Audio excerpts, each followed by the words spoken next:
Good evening. My name is Marlon Sr. Nicholas Johnson. Kevin Van. And Bernard Johnson. And this is our report on Google and the case study that we're here to discuss.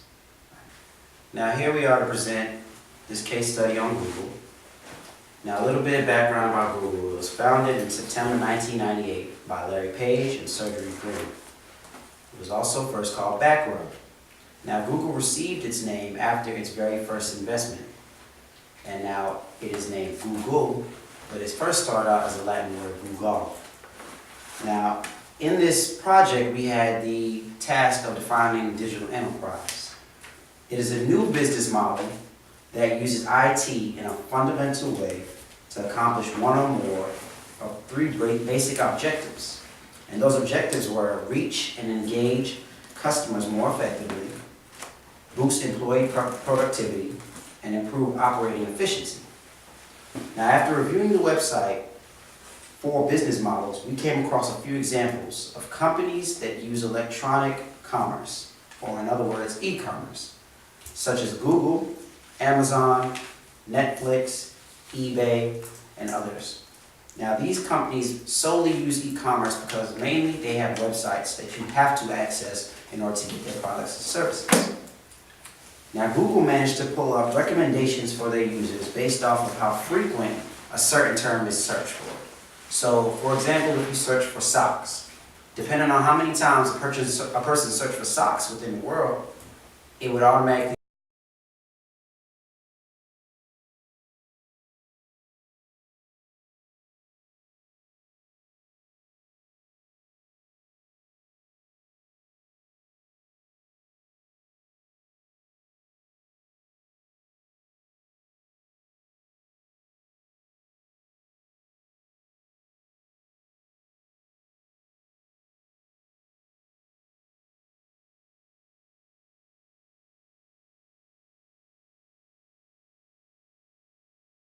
done face-to-face. They want transactions done over the web. Now, here we'll have Bernard coming up to discuss the history. My name is Bernard Johnson. I'm going to be covering the history of Google. Google started off as a research project. Google, it was founded by two friends in college back in September of 1998. Larry Page and Sergey Brin.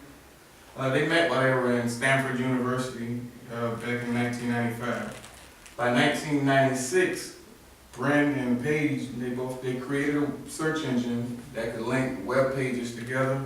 The name of the search engine was originally called, like my colleague mentioned earlier, Backrub. In 1998, Google became Google Inc. After Page and Brown received a $100,000 check from the Sun co-founder, Andy Bridgham. Google managed to stay ahead of the curve when it comes to other search engines.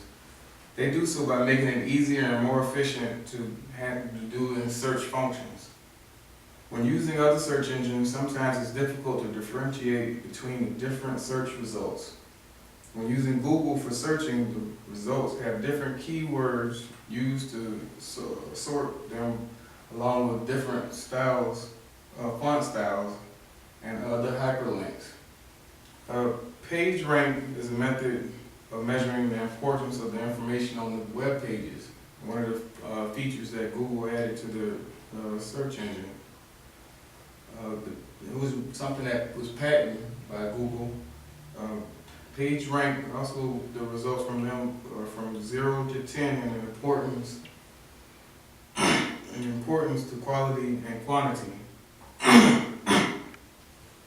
This will be more efficient when it comes to searching because it will show you more relevant results toward what you're looking for, therefore leading to more beneficial searches as well as more accurate data. My name is Kevin Van, and I'll be going over the business model of Google. Google's business model is the advertising business model, which is what helps it differentiate itself from other search engines. Part of the advertising business model is the extended version of the traditional broadcasting modes. So one of the main functions of the advertising business model when it comes to a company like Google is use of banner ads, which you can see an example of right here on the screen, a banner ad. And then also more elaborating into the advertising business model, they use query-based paid placement and content targeted advertising. In page placement, query-based page placement, pretty much what it is, when you search for certain things, you're gonna have ads and banner ads that pop up that matches towards what you're searching for. So if you're searching for something around, let's say you're searching for new shoes, if you ever look at the ads on the side of the screen, you'll notice that there could be ads in the banners for different shoe companies, shoe styles, and all that. Also, they use content targeting advertising, which is pretty much kind of similar to the query based. And when you search things, they do a profile on the user by the things that they search for. With Google's advertising, something that puts them ahead of the curve is AdWords. Now, AdWords is what they use for the advertising, where they list ads within their search results. So sometimes you go to Google and you may make a search. The first couple results on the search screen are going to be ads that you click on. But even though these ads are still targeted to what you're looking for, but it may not be exactly what you look for, but because they're advertisements at the end of the day. Hello class, my name is Nicholas Johnson, and I'll be elaborating further on the business model as well as the digital firm and what exactly the digital firm means and why is Google a digital firm. Okay, let us ask ourselves, why is that Google is well known and is one of the top search engines globally? What sets Google apart from other search engines such as Yahoo, Dogpile, Lycos, and Bing.com? The answer to these questions lies in Google's business model, which is focused around internet users. Since Google is very popular amongst consumers or customers, companies are allowed to advertise their products for a fee, in which enables ads to be displayed X amount of times depending on the type of campaign that has been established. There are also programs such as AdWords and AdSense, which is based upon a keyword search that targets potential customers. Google in return generates billions of dollars annually in the consumer market. And also, you can think of Google being a place where competition occurs between companies trying to make sales. Companies are fully aware of the potential customer base that Google has and are willing to compensate to reach these customers or particular customers. So why does Google base their business model around internet users or consumers for that matter?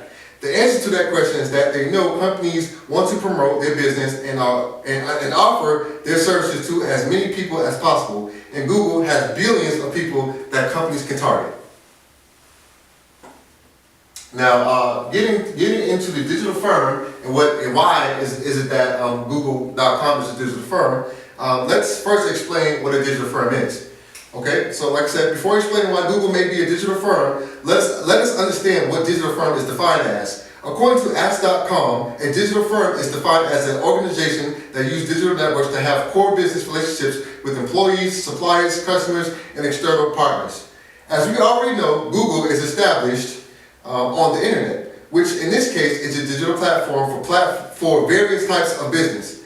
Google is the center whole piece between many business relationships ranging from B2B, business to business, B2C, business to customer, and C2C, customer to customer. Okay, and so through these relationships, Google allows transactions to transpire between two entities, persons or companies. Furthermore, Google offers an abundance of services for businesses or sole proprietorships to remain sustainable as far as advertisement and marketing. Thank you. My name is Nicholas Johnson once again. So good evening, my name is Marlon Sr. again, and I'm here to talk to you about the conclusion of this case study. Now, Google is mainly one of the most expensive companies we have today. You can invest in Google in the stock market, you can do many things with Google. You can search, it is also linked to YouTube now. You see, Google has managed to cater to our every needs as a consumer. So currently, Google stands at $50 billion worth of a company. Now, that was just in 2012. It is now 2014. For all we know, that cost may have duplicated. But it is now one of the top 5 world companies. And being top 5 means that it holds majority of the stocks in our stock market, and it also holds majority of the rank upon the World Wide Web. Now, being on the World Wide Web, it is also ahead of the advertising curve. It has many ads. As soon as you enter in a search and it's defined, you'll see ads on the right and you'll see ads on the left possibly. Now these ads will either relate to your search or they won't, or they'll relate to past searches that you've already had. See, Google has managed to think of things before we've even thought of them. And they've managed to manipulate that type of thought process that we have as consumers. And now, the page rank and the AdWords. Now the page rank is also specific because not only does this help us, but it helps us find the most narrow result that we want to see.